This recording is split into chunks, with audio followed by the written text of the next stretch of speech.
2006 में जब मैं भारतीय जनता पार्टी का राष्ट्रीय अध्यक्ष था, उस समय देश में कांग्रेस की सरकार थी। आतंक, असुरक्षा का सारे देश भर में माहौल था और सारा देश उस समय बहुत ही चिंतित था। हमारी पार्टी ने यह फैसला किया, यह जो सुरक्षा का संकट सारे देश में पैदा हुआ है, उसको लेकर जन सामान्य में जागरूकता करने और इसके खिलाफ एकजुट होकर खड़े होने के लिए, लोगों का आह्वान करने के लिए हम लोग एक भारत सुरक्षा यात्रा निकालेंगे। उस समय आदरणीय अडवाणी जी और पार्टी अध्यक्ष होने के नाते मैंने आधे भारत का अडवाणी जी ने नेतृत्व किया था और आधे भारत का उस समय भारत सुरक्षा यात्रा का नेतृत्व मैंने किया। और मैंने उस समय यह फैसला किया कि यदि मैं भारत सुरक्षा यात्रा का प्रारंभ करूंगा तो मैं किसी अन्य प्रदेश से नहीं करूंगा, बल्कि बाबा जगन्नाथ की धरती में उड़ीसा से ही अपनी यात्रा प्रारंभ करूंगा।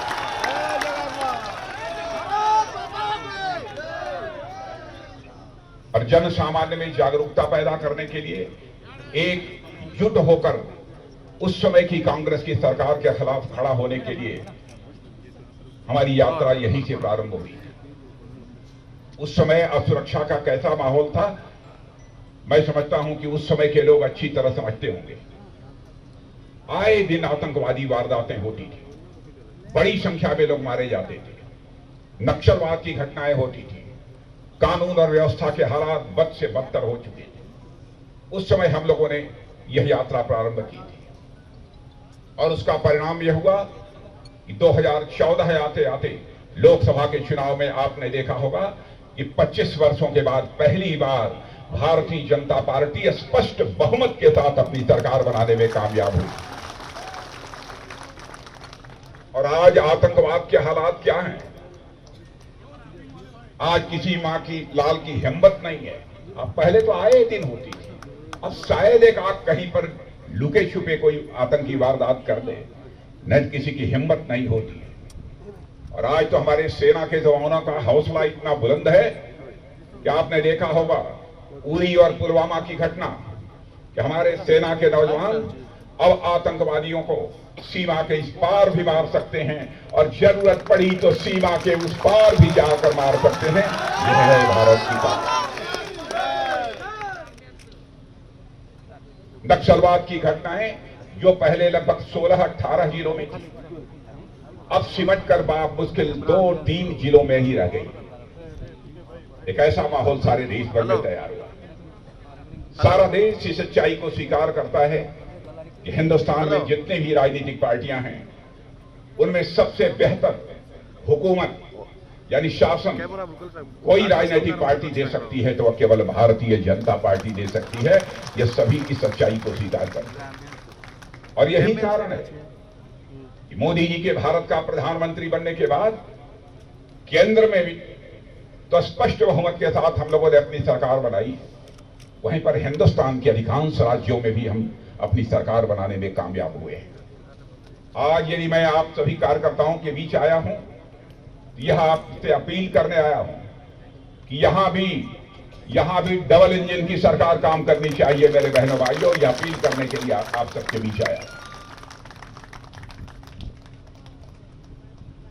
और यहां पर मैनेजमेंट कमेटी के हमारे सारे प्रमुख कार्यकर्ता यहां पर बैठे हैं। मैनेजमेंट कमेटी के आप लोगों के कंधों के ऊपर पार्टी को जन सामान्य तक पहुंचाने की एक बहुत बड़ी जिम्मेदारी है। साथ ही साथ चुनाव का प्रबंधन कैसे होगा, हमारा एक भी कार्यकर्ता शेष नहीं बचना चाहिए जो अपने अपने बूथ पर हर मतदाता के पास न पहुंच जाए। यह जिम्मेदारी आपको निभानी है। लाभार्थियों का जहां तक सवाल है, मैं दावे के साथ कह सकता हूं, आजाद भारत के इतिहास में इस सरकार के द्वारा इतने लाभार्थी कभी नहीं रहे होंगे जितने लाभार्थी इस समय। मुझे जानकारी दी गई है कि यहां पर हर संसदीय निर्वाचन क्षेत्र में 11 लाख लाभार्थी हैं। हर संसदीय निर्वाचन क्षेत्र में 11 लाख लाभार्थी। हर कार्यकर्ता को यह संकल्प लेने की आवश्यकता है कि हम अपने प्रधानमंत्री मोदी जी का संदेश लेकर फिर से हर लाभार्थी के पास जाएंगे। और मैं आप यकीन दिला सकते हैं लोगों को, जिनको जो सुविधाएं मिलनी चाहिए, जो लाभ मिलना चाहिए, यदि वह नहीं मिल पाया है तो इस बार तीसरी बार सरकार बनने के बाद निश्चित रूप से उन्हें भी वह सब सारी सुविधाएं मुहैया होंगी, यह भी आप आश्वासन दे सकते हैं। हमारे आश्वासन पर इस समय हिंदुस्तान की जनता भरोसा करती है। और आपने देखा होगा, इसके पहले भी बहुत सारी राजनीतिक पार्टियां थी, जब भी चुनाव का समय आता था जनता को आश्वासन देती थी, वादे करती थी, लेकिन अपने आश्वासन और वादों को पूरा नहीं कर पाती थी। लेकिन भारतीय जनता पार्टी हिंदुस्तान की एक ऐसी राजनीतिक पार्टी है जो कहती है वह करती है। हमारे कृति और कथन में कहीं पर कोई अंतर नहीं।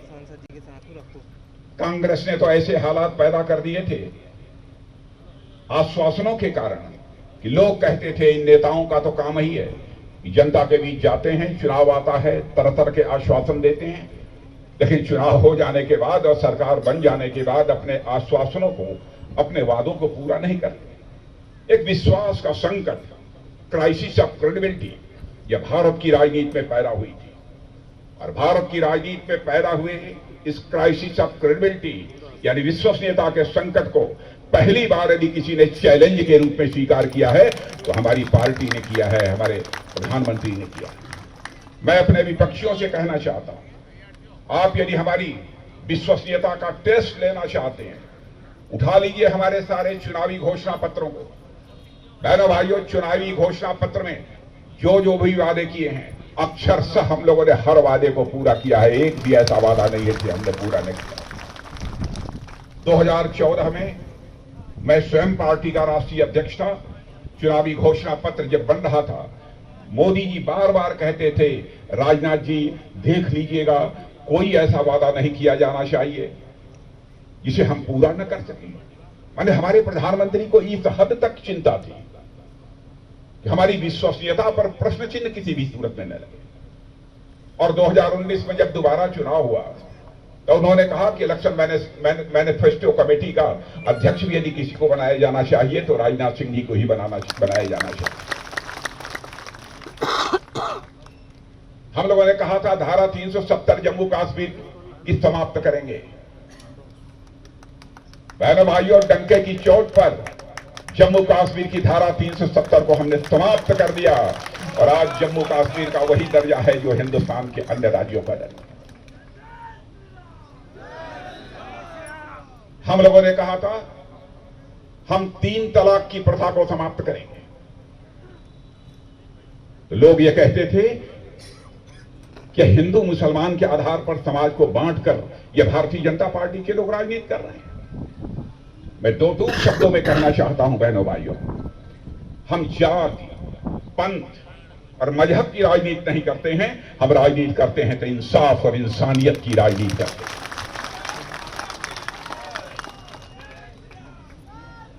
यदि हिंदू मां की कोख से पैदा हुई कोई बेटी यदि हमारी बहन है तो मुस्लिम मां की कोख से भी पैदा हुई बेटी हमारी बहन है। ईसाई मां की कोख से भी पैदा हुई कोई बेटी हमारी बहन है। हम इस नजरिए से देखते हैं। हम कैसे किसी को इस डर के मारे कहीं हमारा वोट न खिसक जाए, हम किसी को इजाजत नहीं दे सकते कि शादी होने के बाद आप कहीं बैठे रहिए और तलाक तलाक तलाक 3 बार बोल दीजिए और उसके साथ अपने रिश्तों को तोड़ दीजिए। भारतीय जनता पार्टी इसे किसी भी सूरत में स्वीकार नहीं कर सकती मेरे बहनों भाइयों। और हम लोगों ने इस वादे को भी पूरा किया।